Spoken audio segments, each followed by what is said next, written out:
여러분 안녕하십니까? 어제 오후 6시를 기준으로 광주와 전남 지역에서는 코로나19 신규 확진자가 4명 추가됐습니다. 이런 가운데 광주에서는 코로나19 1차 백신을 접종한 뒤 확진받는 사례가 잇따르고 있습니다.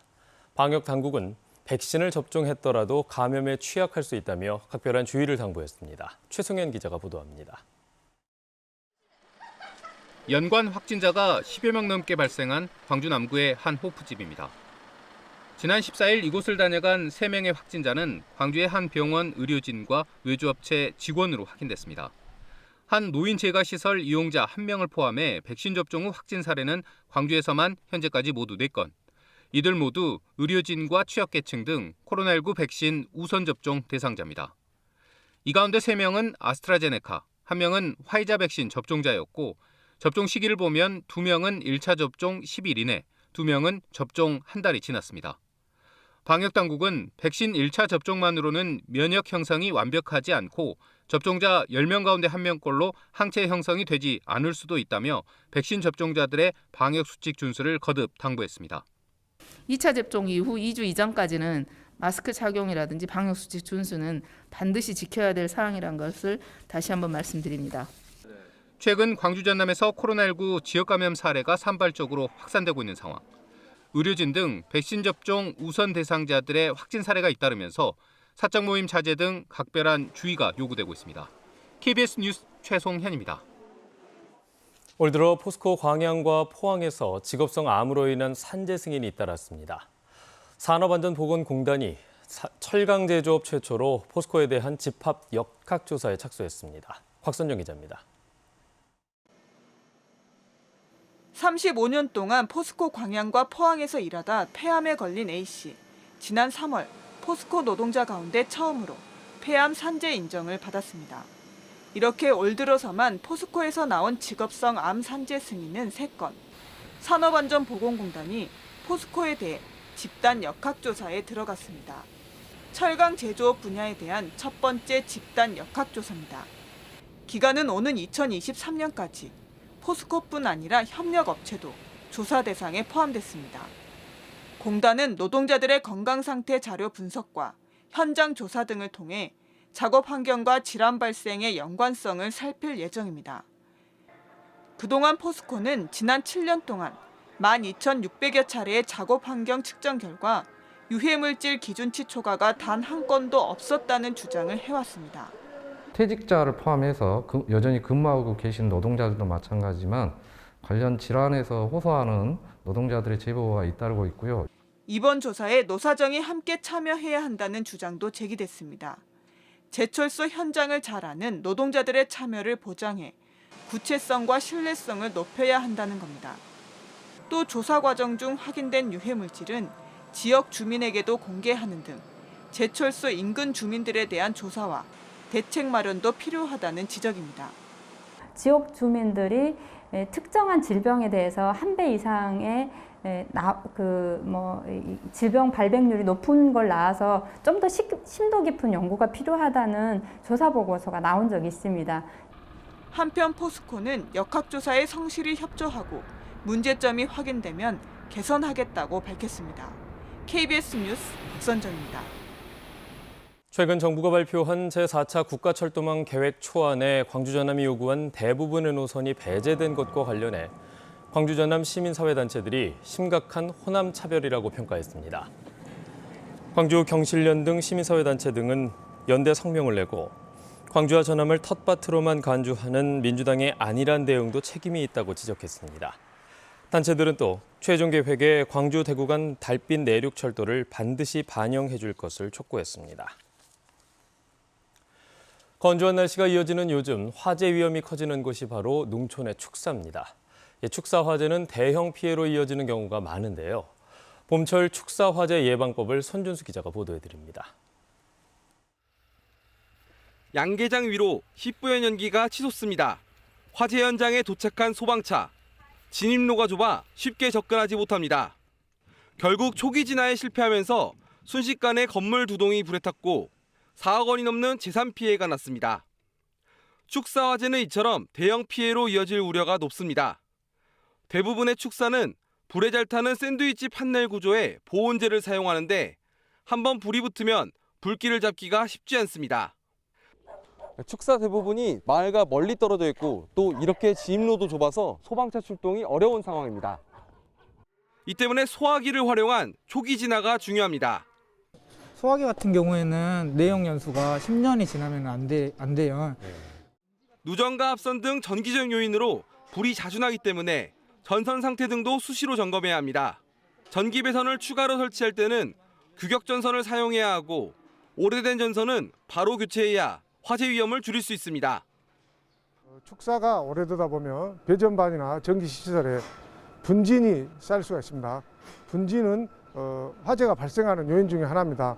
항상 관심을 가지고 분진을 제거해 주시고 건조한 날씨에 바람이 강하게 부는 봄철은 축사 화재가 가장 빈번하게 발생하는 시기입니다. 소방당국은 요즘 축사 주변에서 쓰레기를 소각하다 화재로 이어지는 경우가 발생하고 있다며 각별한 주의를 당부했습니다. KBS 뉴스 손준수입니다. 광주에서 중증 열성 혈소판 감소 증후군, 즉 SFTS 바이러스가 확인됐습니다.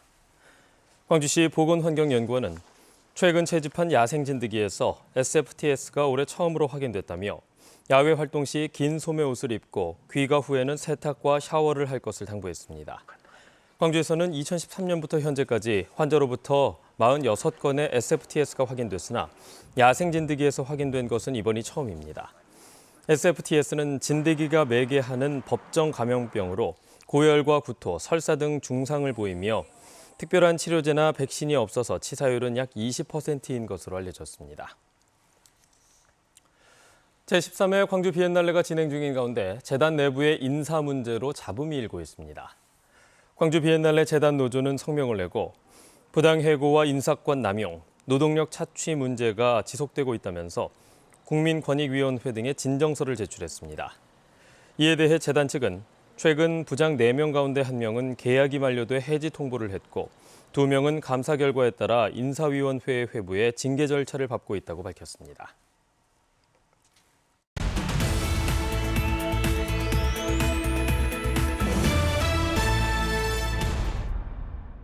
기암괴석이 아름다운 해남 흑석산 자락에 해남 치유의 숲이 개장했습니다. 50헥타르 규모인 흑석산 치유의 숲은 치유센터와 무장애 데크 등을 갖췄고 청소년 대상 숲 레크레이션과 고령층 대상 치매 예방 활동 등의 프로그램이 진행될 예정입니다. 영암군이 덕진면 금강들녘에서 풍년을 기원하는 첫 모내기를 실시했습니다. 올해 모내기는 6월 중하순까지 진행될 예정이고 코로나19 장기화로 어려움을 겪고 있는 농업인들을 위해 육묘용 상토와 제초용 우렁이 등이 지원됩니다.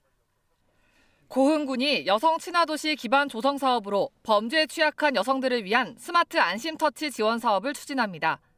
스마트 안심터치는 비상 버튼이 장착된 휴대폰 뒷면에 부착하는 거치대로 위급 상황 발생 시 비상 버튼을 누르면 비상 메시지와 위치 정보 등이 사전에 등록된 5개 전화번호로 전송되는 시스템입니다.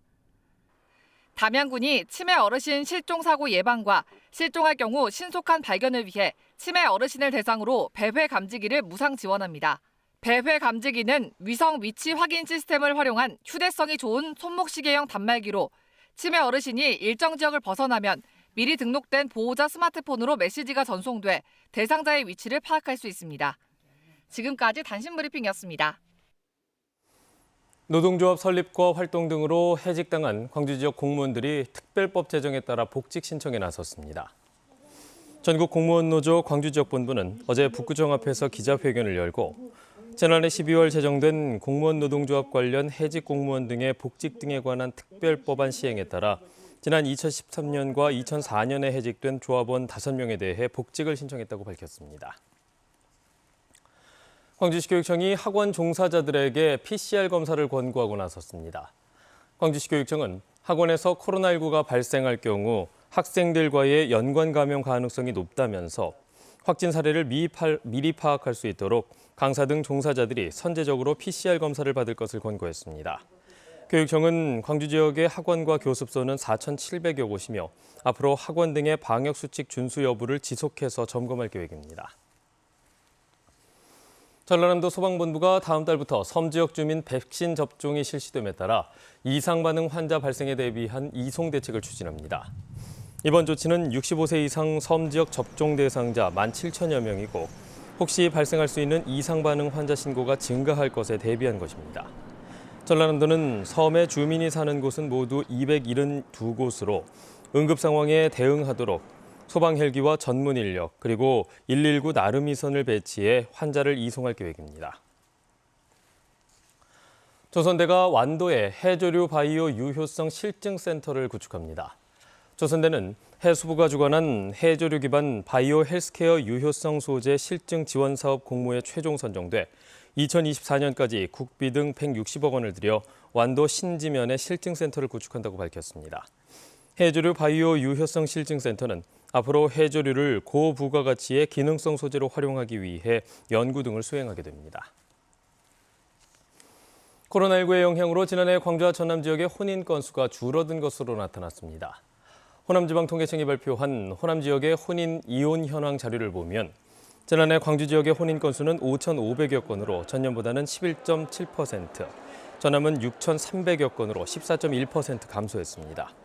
이혼 건수 역시 광주는 지난 2019년 2,900여 건에서 지난해 2,600여 건으로, 전남도 4,100여 건에서 3,900여 건으로 줄었습니다. 정의당 강은미 의원이 기후 문제로 인한 피해를 최소화하기 위해 기후 위기 대응과 정의로운 녹색 전환을 위한 기본 법안을 대표 발의했습니다.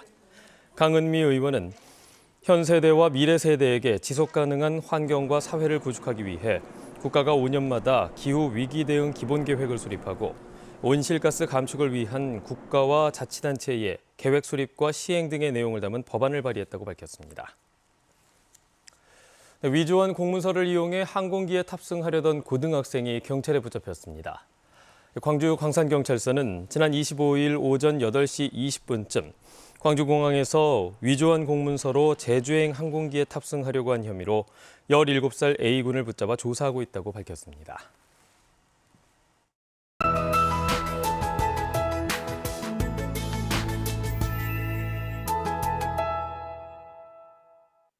어제는 파란 하늘이 펼쳐졌다면 오늘은 먹구름이 잔뜩 끼겠습니다. 대체로 흐린 가운데 곳곳에는 비 소식이 있는데요.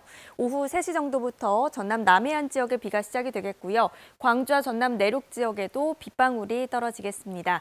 오늘 작은 우산 챙기시면 좋겠고요. 저녁이면 대부분 그치겠지만 전남 북부 지역은 내일 새벽 한때 다시 빗방울이 떨어지겠습니다.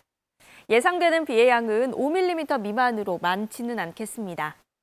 일부 지역은 건조주의보가 해제가 됐지만 광주와 곡성, 화순, 광양은 여전히 발효 중입니다. 불씨 관리 잘 하셔야겠고요. 내일까지 습윤한 공기가 유입이 되면서 이들 지역도 점차 해제될 가능성이 있습니다. 오늘 기온 어제와 비슷하거나 조금 낮겠습니다. 광주가 12도에서 시작해 낮 기온 22도로 일교차가 크겠습니다. 여수의 낮 최고 기온 18도, 고흥 19도까지 오르겠습니다. 목포 20도, 영암과 무안 21도로 포근하겠습니다. 신안을 비롯한 그 외 도서 지역은 19도 안팎이 예상됩니다. 오늘과 내일 전해상에는 안개가 짙게 끼겠고요. 물결은 남해서부 먼바다에서 최고 2.5m로 다소 높겠습니다.